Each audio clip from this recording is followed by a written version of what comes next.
Hola a todos, bienvenidos nuevamente a mi canal de YouTube. En esta ocasión analizaremos un caso clínico que fue presentado en los grandes rounds en neurología del Hospital de Calgary en Canadá. Se trata de una mujer de 78 años de edad con demencia rápidamente progresiva. Una mujer de 78 años de edad fue admitida con confusión progresiva y cambios evolucionantes en la resonancia magnética del cerebro. 5 meses antes, ella inició con afecto plano. Ella tiene como antecedente patológico personal a 3 años continuos de problemas de memoria. Hace 4 meses fue ingresada en otro centro por dificultad para encontrar la palabra. Y en esa ocasión, en la resonancia magnética del cerebro, se encontraron infartos múltiples subagudos y crónicos con microhemorragias crónicas. En las imágenes de resonancia magnética del cerebro realizada 4 meses antes, encontramos en el panel A un foco de hiperintensidad en el lóbulo frontal derecho. En el panel B, que es una imagen FLAIR T2 ponderada, hay áreas de hiperintensidad en la sustancia blanca subcortical y en la sustancia blanca periventricular profunda. En la angioresonancia del panel C, las arterias cerebrales son completamente normales. No hay signos de estenosis, no hay aneurismas, ni tampoco obstrucciones ateroscleróticas en cualesquiera de las arterias. Hace 4 meses también, en el electrocardiograma y en la ecocardiografía practicada a la paciente, encontramos en el electrocardiograma un ritmo sinusal con un bloqueo de la rama derecha. En la ecocardiografía transtorácica, una FEVI normal, es decir, una fracción de eyección ventricular izquierda normal. Una regurgitación tricuspidia severa, una regurgitación mitral moderada. No hubo evidencia de shunt intracardíaco y se encontró también dilatación de la aurícula derecha y del ventrículo derecho. Se inició aspirina y monitorización cardíaca. En ese centro de salud se dio el alta a la paciente en el día 3. 10 días después del alta, la paciente fue evaluada por médico de cuidado primario. La hija reportó en esa ocasión impulsividad y confusión ocasional. Además, señaló que los olvidos de la paciente fueron cada vez más intensos. El médico en su examen físico encontró una atención desmejorada. Durante la entrevista, la paciente tuvo que ser redireccionada repetidamente. El médico diagnosticó depresión y crisis con estado post-ictal e inició tratamiento con mirtazapina. En las siguientes 14 semanas, la paciente requirió más asistencia en ayuda con recordatorios de comidas y también en ayuda con el baño. La paciente tuvo como antecedentes patológicos personales una pérdida de peso de 11 kilogramos en 3 meses, tabaquismo de 75 paquetes año, diabetes mellitus, hipertensión arterial, dislipidemia, enfisema, apnea del sueño, hipotiroidismo y obesidad. Además, presentó un carcinoma ductal infiltrante de la mama en estadio 2 hace 17 años, tratado por 3 años con tamoxifen y exemestane, además lumpectomía, es decir, resección del tumor y de los bordes sanos, y quimioterapia. El seguimiento de esta intervención se la hizo con resonancia magnética de mamas cada 6 meses y la última resonancia magnética mostró normalidad. Además, la paciente fue diagnosticada con adenocarcinoma del pulmón en estadio 1 hace 14 años. Su tratamiento fue resección quirúrgica y se realizó vigilancia con tomografía de tórax anual. La última fue realizada hace 13 meses y mostró un nódulo estable en el lóbulo superior derecho de 7 milímetros de diámetro. Como antecedentes patológicos familiares, se cuentan que la madre tuvo enfermedad arterial coronaria y el padre sufrió de enfisema pulmonar. Los medicamentos que la paciente toma en forma regular fueron esomeprazol, dulaglutide, hidroclorotiazida, levotiroxina, losartán, metformina, rosuvastatina, fluticasona inhalada, formoterol e ipratropium nebulizado por razones necesarias. Al examen físico, la temperatura fue de 37 grados centígrados, la tensión arterial de 162,71 milímetros de mercurio, el pulso de 62 latidos por minuto, la frecuencia respiratoria de 18 por minuto, la saturación de oxígeno 98% a aire ambiente. El índice de masa corporal fue de 32,4 kilogramos por metro cuadrado. Ella estuvo orientada en su nombre solamente. Estuvo alerta e interactiva, pero distraída y tangencial en la conversación con perseveración. Su lenguaje fue fluente, sin errores parafásicos. La función de nervios craneales fue normal. Los resultados de tests de fortaleza, sensación, reflejos tendinosos profundos y la función cerebelosa fueron normales. En los exámenes de laboratorio, la paciente mostró una hemoglobina de 10,2 gramos por decilitro. La velocidad de sedimentación globular fue de 35 milímetros por hora. El screening de sífilis y de VIH fueron negativos. El estudio de liberación de interferón gamma para detección de infección por Mycobacterium tuberculosis fue negativo. En el hospital de Calgary, en el momento del ingreso de la paciente, la resonancia magnética del cerebro en sus imágenes T2 ponderada y FLIR, que son los paneles D y E, se muestran nuevas hiperintensidades confluentes, simétricas en el hipocampo, las amígdalas y los lóbulos temporales anteriores y mediales. En el panel F se encuentran focos punteados de susceptibilidad de distribución lobar en ambos hemisferios cerebrales, flecha blanca. Hallazgo sugestivo de microhemorragias. La tinción de hemosiderina es vista en el surco del lóbulo parietal derecho, esta, a la cual la identificamos con la flecha negra. La radiografía de tórax mostró opacidades en parche bibasilares.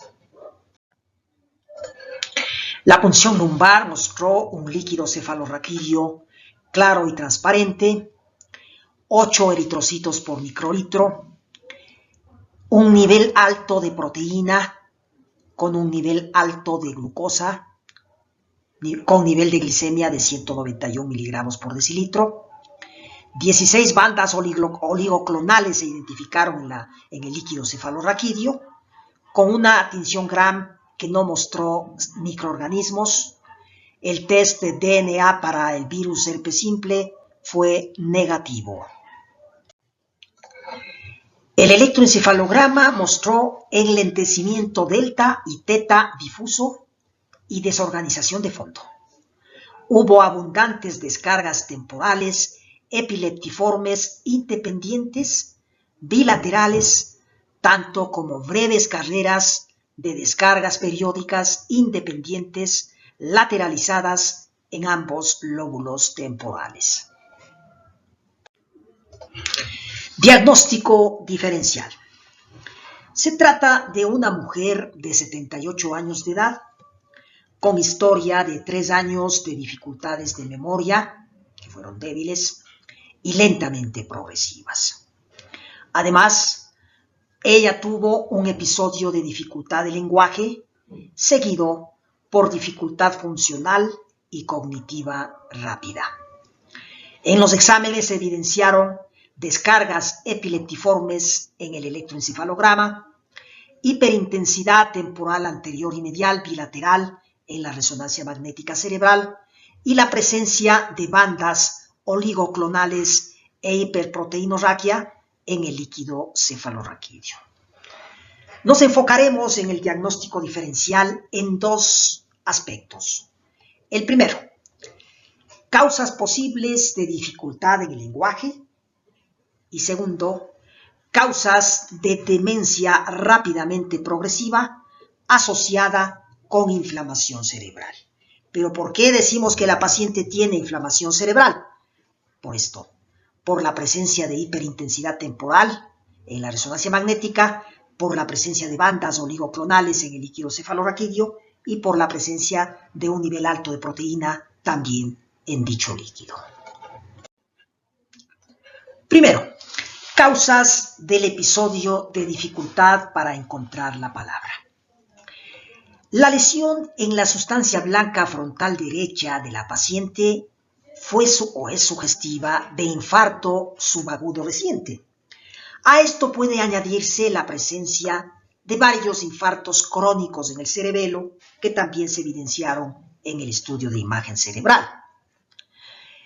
La primera sospecha diagnóstica para explicar este episodio de dificultad para encontrar la palabra podría ser, por tanto, un ataque isquémico transitorio con una fuente embólica indeterminada. Recordemos que cuando nosotros encontramos la presencia de focos de hiperintensidad en el cerebelo, sobre todo varios focos, siempre estos focos denotan una fuente embólica. ¿Podríamos nosotros determinar una fuente embólica en la paciente? Podríamos decir que es posible que en el corazón esté dicha fuente embólica, pero la ecocardiografía no mostró shunt. El Holter podría mirar una fibrilación auricular silente, causante, por ejemplo, de la formación de trombos intracardíacos que podrían migrar hacia el cerebro, y podría eventualmente esos trombos migrantes localizarse en la vasculatura carotidia, vertebral y cervical, que podrían haber sido identificadas con un ecodoppler carotidio, vertebral y cervical. Por tanto, yo sí gustaría de solicitar tanto una monitorización Holter por un mínimo de 24 horas, lo ideal sería por 7 días, y también revisar el ecodoppler carotidio, vertebral y cervical de la paciente. La segunda causa que ocasiona episodios de dificultad para encontrar la palabra es la angiopatía amiloide. En la paciente se presentaron varias microhemorragias lobares, más de 10 hiperintensidades de sustancia blanca subcortical y espacios perivasculares fueron visibles en el centro semioval. Todos estos hallazgos van a favor del diagnóstico de una angiopatía amiloide. La angiopatía amiloide cursa además con episodios neurológicos focales transitorios, no isquémicos, ojo, no isquémicos. Tales episodios se piensa que se deben a despolarización cortical propagada y no a isquemia. La angiopatía amiloide cerebral además puede causar pequeños infartos que son visibles en las imágenes ponderadas de difusión y son vistas en aproximadamente el 30% de pacientes con episodios neurológicos focales transitorios. 4 meses después del alta del otro hospital, la paciente tuvo una declinación cognitiva y funcional rápidamente progresiva, caracterizada por confusión episódica y desorientación. Por tanto, la paciente tuvo un cuadro de demencia rápidamente progresiva. Pregunto, ¿es usual una declinación rápidamente progresiva después de un infarto cerebral o aún después de un ataque isquémico transitorio? No es usual. Por tanto, el clínico debería emprender una investigación clínica adicional y posterior. Si la declinación cognitiva pre-stroke es igual en intensidad a la declinación cognitiva post-stroke, entonces el clínico piensa que el stroke interrumpió el curso de una enfermedad neurodegenerativa como el Alzheimer, por ejemplo. La paciente además tiene un diagnóstico de inflamación cerebral y este diagnóstico está supeditado a varios hallazgos. El primero es la presencia de bandas oligoclonales en el líquido cefalorraquídeo, también la producción de anticuerpos intratecal en las meninges incrementada y también, claro, las lesiones de hiperintensidad en la resonancia magnética. Además, las descargas epileptiformes bilaterales que mostraron su electroencefalograma, sí, podrían explicar los episodios confusionales.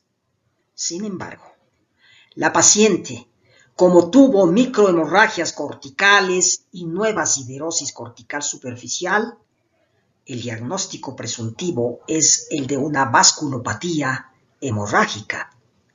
Las hiperintensidades de la resonancia magnética, sobre todo en los lóbulos temporales, hablan de un edema vasogénico. Estas hiperintensidades están ejemplificadas en uno de los slides anteriores. Sírvase, por favor, revisarlos.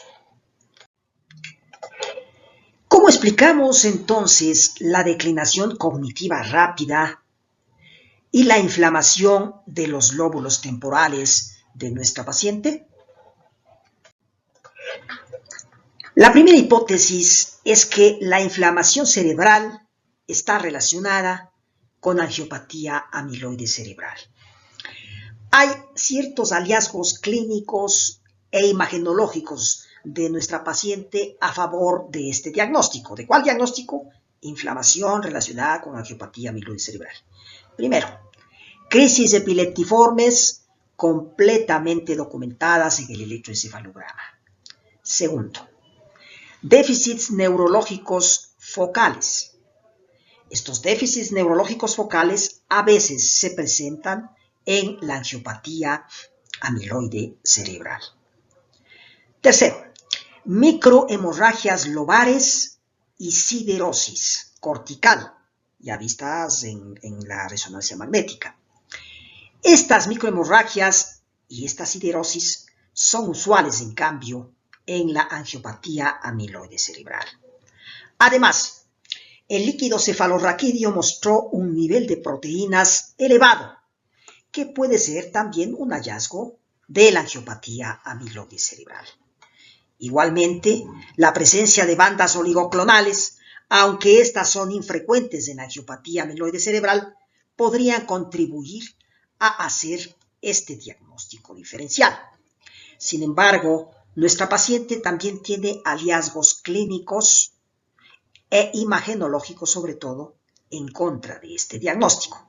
Primero, es muy raro que en la angiopatía amiloide cerebral haya involucramiento simétrico de los lóbulos temporales mediales. En la mayor parte de ocasiones hay un compromiso asimétrico. Y 2, la carga total de microhemorragias cerebrales es relativamente baja.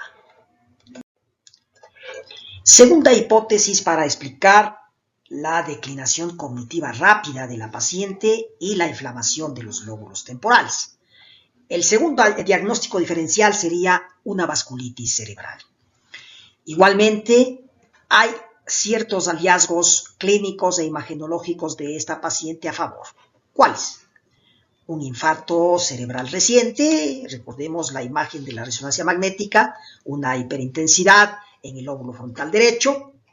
2, la declinación cognitiva ha sido rápida en la paciente. En los últimos 4 meses se ha presentado este fenómeno neuropsiquiátrico en forma muy explícita. Tercero, la presencia de neuroinflamación, cuyo diagnóstico a su vez está supeditado pues, a los hallazgos ya comentados anteriormente, y la presencia de microhemorragias. Estas microhemorragias se dan sobre todo en las vasculitis cerebrales de paso pequeño, de pequeño paso. Sin embargo, hay hallazgos de esta paciente en contra del diagnóstico de una vasculitis cerebral. El primer diagnóstico es una angioresonancia inicial normal. Recordemos nosotros en uno de los slides anteriores la imagen de la angioresonancia que mostró arterias cerebrales completamente normales, sin presencia de estenosis, sin presencia de algún otro tipo de hallazgos que sugiera una vasculitis. Sin embargo, ¿se puede rechazar el diagnóstico de una vasculitis de vaso mediano en esta paciente? ¿Y si cambios de la angioresonancia se desarrollaron posteriormente?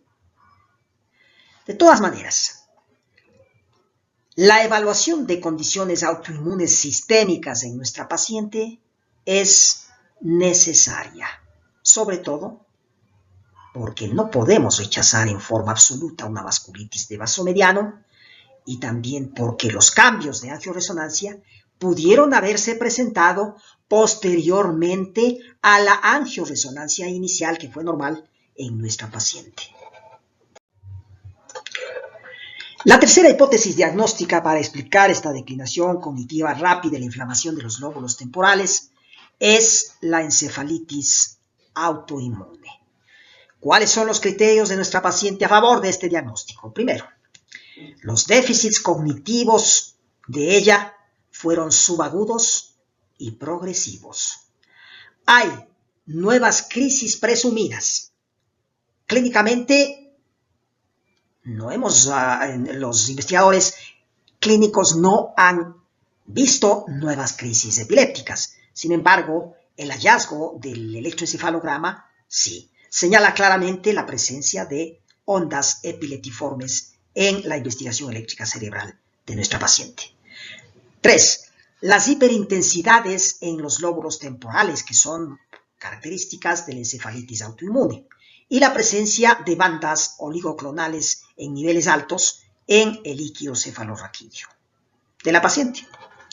Sin embargo, hay criterios de nuestra paciente en contra de este diagnóstico. Primero, en la investigación del líquido cefalorraquídeo se encontró ausencia de pleocitosis.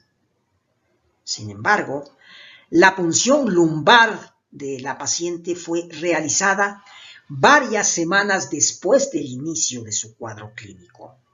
Y una pleocitosis inicial de una encefalitis autoinmune deviene siempre en niveles altos de bandas oligoclonales y en nivel alto del índice de inmunoglobulina G después. Es decir, lo que podría haber acontecido con la paciente. No hubo pleocitosis en la investigación del líquido cefalorraquídeo, realizado varias semanas después del inicio del cuadro clínico, pero esta ausencia se debe a que la pleocitosis se transforma en la aparición de niveles altos de bandas oligoclonales, ¿no? En ella, que es lo que sí se ha visto. Además, Hay áreas de sustancia blanca cerebral involucradas, lo cual no es característico de una encefalitis autoinmune. Hubo un infarto cerebral subagudo frontal derecho inicial en nuestra paciente. Tampoco es un hallazgo clave de encefalitis. Hubo una vasculopatía hemorrágica subsecuente, caracterizada por los hallazgos ya comentados, y también microhemorragias y siderosis cortical superficial que realmente no son característicos de una encefalitis autoinmune. De todas maneras, no podemos nosotros clínicamente descartar este diagnóstico. La encefalitis autoinmune ha estado asociada a la presencia de autoanticuerpos en contra de antígenos de superficie celular o intracelulares, algunos de los cuales están asociados con cáncer pulmonar. Recordemos nosotros que nuestra paciente tiene un antecedente de adenocarcinoma pulmonar y además se encontró un nódulo pulmonar solitario estable hace varios meses. Por ello, tenemos que preguntarnos si esta paciente tiene o no un cáncer pulmonar actual y si nosotros podemos realmente justificar con argumentos clínicos la presencia de esta entidad nosológica. ¿Cuáles son los criterios a favor? Primero, la pérdida de peso que experimentó nuestra paciente de carácter subagudo. 2. El tabaquismo de 75 paquetes por año. 3. Lo que habíamos señalado. El antecedente de adenocarcinoma pulmonar en estadio 1 hace varios años y de carcinoma ductal de la mama ya resecado. Y 4. La evidencia reciente de un nódulo pulmonar estable. Es decir, hay argumentos clínicos que favorecen la presencia de un cáncer pulmonar y por lo tanto también favorecen la presencia de una encefalitis autoinmune para explicar la inflamación cerebral de los lóbulos temporales y también la declinación cognitiva rápida. Por tanto, debemos solicitar nosotros imágenes de tórax y de abdomen, una mamografía y también la presencia de anticuerpos para encefalopatía autoinmune. Es decir, debemos solicitar anticuerpos para encefalopatía autoinmune. Puede ser en la sangre o en el líquido cefalorraquídeo. Sin embargo, ¿qué haríamos nosotros como clínicos si todos estos resultados imagenológicos y de serología fueran negativos? La forma como podríamos nosotros documentar la presencia de un primario, de un cáncer primario en algún sitio, sobre todo en el pulmón, que es lo que estamos pensando, sería a través de la PET-FDG de cuerpo entero. ¿Qué es esto? La tomografía por emisión de positrones con fluoro de oxiglucosa, es decir, con este medio de contraste, pero del cuerpo entero, que realmente nos va a facilitar el diagnóstico o a confirmar el diagnóstico, la sospecha diagnóstica en este caso, de un cáncer, de un primario en algún sitio, sobre todo en el pulmón. Hay otros diagnósticos que podrían explicar la sintomatología de nuestra paciente. Por ejemplo, el linfoma intravascular. Sin embargo, hay ciertos criterios de nuestra paciente en contra. La primera, en nuestra paciente no se han presentado propiamente lesiones como infarto cerebral masivo, como infarto cerebral ya bien establecido. Apenas hay una zona puntiforme que denota la presencia de un infarto pequeñito cerebral frontal derecho subagudo, pero no propiamente una zona isquémica, una zona necrótica de infarto cerebral. Además, hay ausencia de realzamiento en la resonancia magnética cerebral con contraste que se practicó a la paciente. Además, hay otras causas, como por ejemplo una encefalopatía por virus del herpes simple. Los criterios de la paciente a favor está en que hubo en ella una encefalopatía al inicio del cuadro de la paciente, ¿no? Pero hay criterios importantes de la paciente en contra. El primero, el tiempo de evolución de la enfermedad.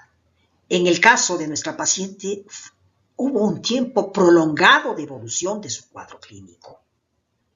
Y segundo, El test de ácido nucleico de virus de hepatitis simple realizado en el líquido cefalorraquídeo fue negativo. Estos criterios son decidores para descartar una encefalopatía por virus del herpes simple. Hay otras causas, como por ejemplo la misma enfermedad de Alzheimer, y criterios de nuestra paciente a favor de esta enfermedad, como por ejemplo la presencia de crisis epilépticas. El Alzheimer puede cursar con crisis epilépticas. No es frecuente, pero de todas maneras sí hay que tomar en cuenta este dato diagnóstico.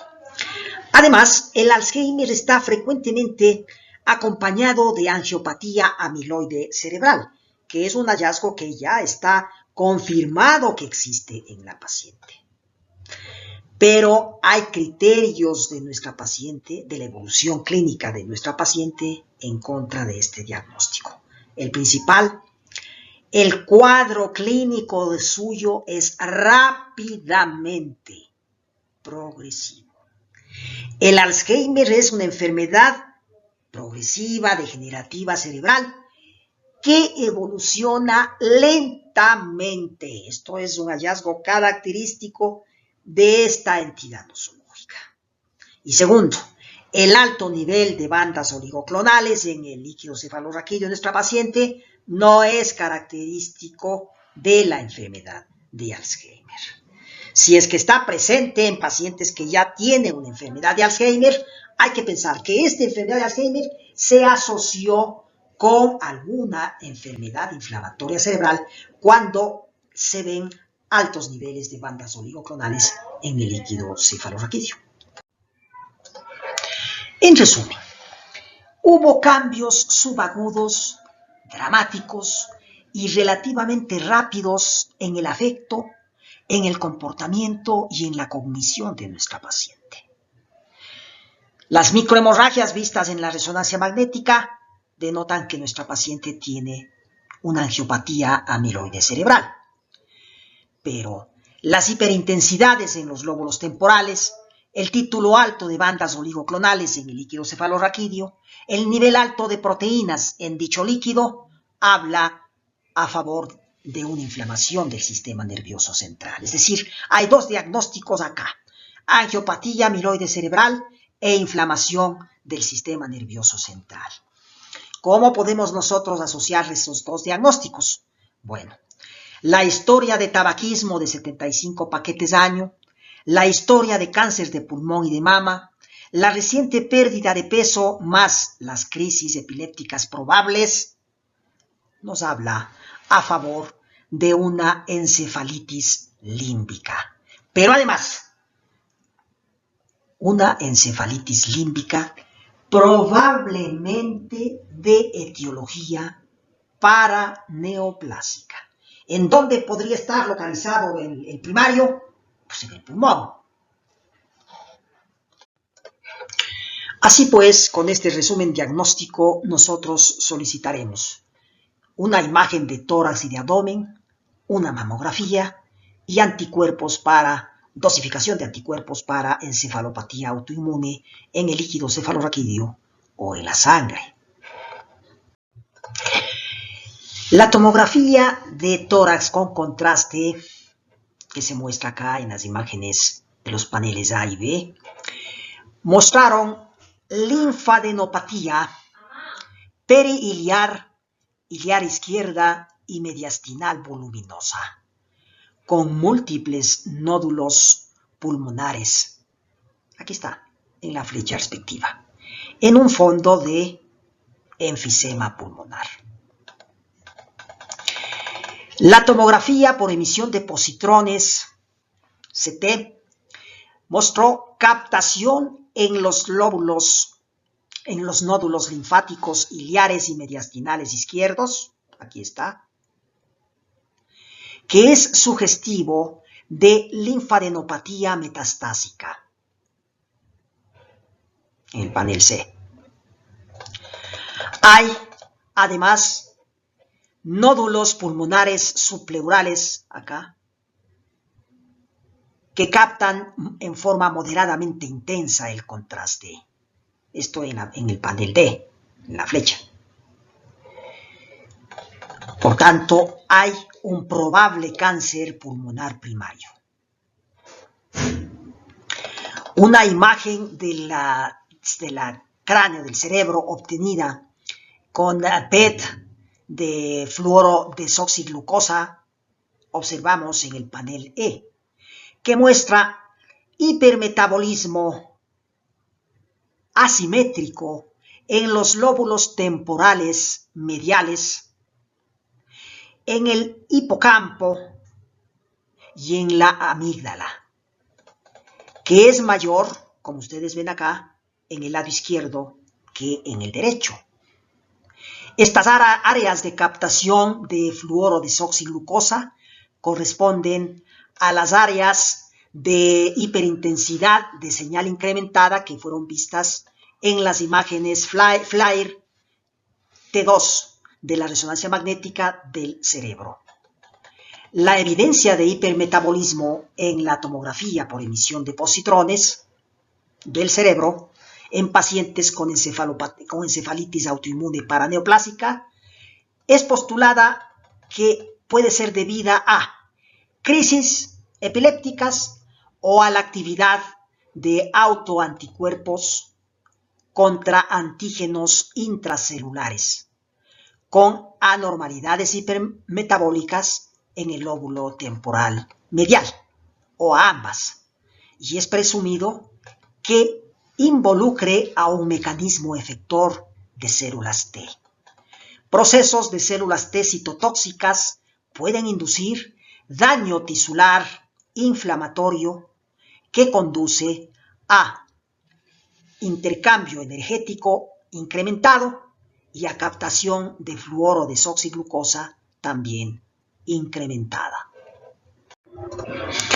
Por tanto, tenemos ya un diagnóstico. Hay una encefalitis límbica paraneoplásica con sospecha de cáncer pulmonar.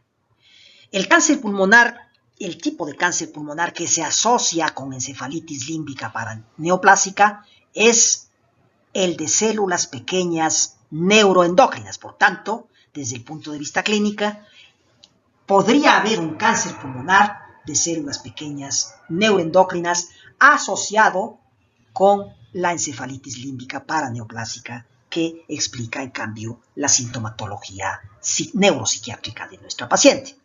Por tanto, solicitaría yo una broncoscopía más aspiración con aguja fina endobronquial guiada por ultrasonido y un histopatológico de el nódulo pulmonar que se ha visto en las imágenes del tórax.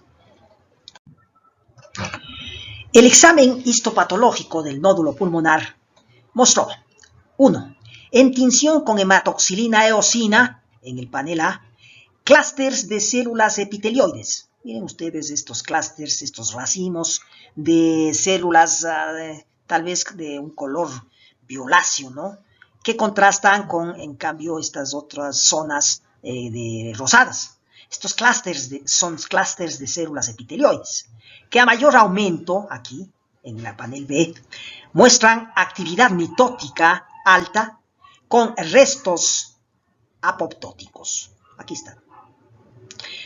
La tinción inmunohistoquímica para proteína 1 asociada con insulinoma en el panel C mostró positividad. Además, la tinción inmunohistoquímica fue positiva para sinaptofisina en el panel D. Cuando los investigadores colocaron anticuerpos para estas proteínas en las muestras de histopatología del nódulo pulmonar, encontraron esta positividad de las tinciones inmunohistoquímicas. Estas proteínas son positivas en la tinción, se hacen positivas en la tinción o están relacionadas estas proteínas con cáncer neuroendocrino. Una vez que el histopatólogo recopiló todos estos hallazgos, hizo un diagnóstico de carcinoma pulmonar de células pequeñas con metástasis a los ganglios. El test de anticuerpos en sangre y en líquido cefalorraquídeo fue positivo para ANA tipo 1, que es un anticuerpo nuclear antineuronal, conocido también como autoanticuerpo anti-Hu. Este anticuerpo está clásicamente asociado con tabaquismo y con cáncer pulmonar de células pequeñas neuroendocrinas.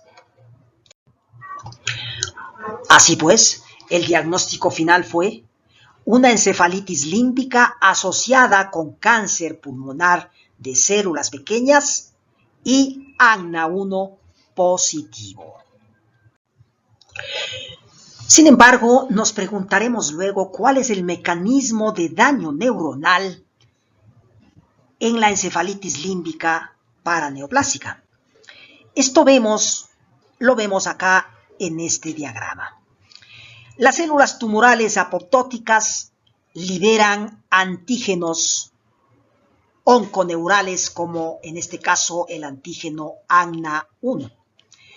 Estos antígenos son proteínas compartidas entre el sistema nervioso central y ciertos cánceres, como el cáncer pulmonar de células pequeñas, que es un cáncer neuroendocrino. Estos antígenos onconeurales son captados posteriormente por la célula dendrítica. Esta célula dendrítica se encuentra cerca de los epitelios en general y cerca en el intersticio de los tejidos. En este caso, en el tejido pulmonar puede estar cerca del epitelio respiratorio a nivel alveolar o, en su defecto, en el intersticio del pulmón. Estos antígenos onconeurales son captados por esta célula por endocitosis, son transportados en el interior de esta célula a los complejos mayores de histocompatibilidad en dicha célula. Cuando el antígeno está unido al complejo de histocompatibilidad de tipo 1, esta célula presenta el antígeno respectivo a las células T CD8 positivas, que son citotóxicas. Aquí está. Cuando el antígeno de la célula dendrítica está unido al complejo de histocompatibilidad de tipo 2, esta célula en el nódulo linfático que está acá presenta el antígeno a las células T o a los linfocitos T CD4 positivo. Los linfocitos T CD4 positivo generan interleuquinas, pero los linfocitos T CD8 positivos son citotóxicos. Estos linfocitos en el sistema neuronal reconocen al antígeno ANA1 que se encuentra en la superficie de las neuronas y liberan unas sustancias denominadas granzimas y perforina, que son las responsables de ocasionar el daño neuronal correspondiente. El antígeno que está acá también estimula en el nódulo linfático, que se encuentra acá a este nivel, a las células B vírgenes. Concretamente, las células B reconocen el antígeno a través de un complejo receptor antigénico de célula B. La inmunoglobulina M y la inmunoglobulina D, presentes en la superficie de todas estas células B o estos linfocitos B vírgenes, constituyen el componente fijador de antígeno del complejo receptor de la célula B. Una vez que el antígeno ha sido reconocido por este linfocito B virgen, este linfocito B puede madurar hacia una célula B de memoria, y tanto la célula B virgen como la célula B de memoria pueden diferenciarse en células plasmáticas que luego van a generar anticuerpos que actúan en contra de este antígeno onconeural denominado en este caso ANA1. Estos anticuerpos liberados por los linfocitos B son los que nosotros captamos en la sangre o en el líquido cefalorraquídeo. En este caso se captó el anticuerpo ANA1 denominado también anti-Hu, en la sangre del paciente. Pero también puede encontrarse este anticuerpo en el líquido cefalorraquídeo, en pacientes que tienen encefalitis límbica. Después de que el diagnóstico fue confirmado, la paciente recibió tratamiento a base de glucocorticoides, inicialmente intravenosos, que fueron luego transicionados a vía oral. Se le dio también pulsos intravenosos de ciclofosfamida. Una vez que se conoció, claro, evidentemente, que existía la presencia de anticuerpos positivos ANA1, también se dio tratamiento a base de lacosamida por la evidenciación de crisis epileptiformes en el electroencefalograma, y finalmente se dio de alta a una facilidad de enfermería ambulatoria. Sin embargo, varias semanas después, la paciente tuvo un proceso neumónico que le llevó a su deceso. En la autopsia, en la biopsia cerebral, se encontró lo siguiente: la tinción inmunohistoquímica para células T CD3 positivas fue positiva. Mostró abundantes células T CD3 positivas en el cerebro de la paciente. Además, la tinción de hematoxilina eosina del cerebro mostró una pérdida de neuronas piramidales en el hipocampo, aquí en el panel E. Miren ustedes, este es el hipocampo, y acá se aprecia claramente una atrofia, una pérdida de neuronas también piramidales en esta zona del cerebro denominada hipocampo. Muchas gracias.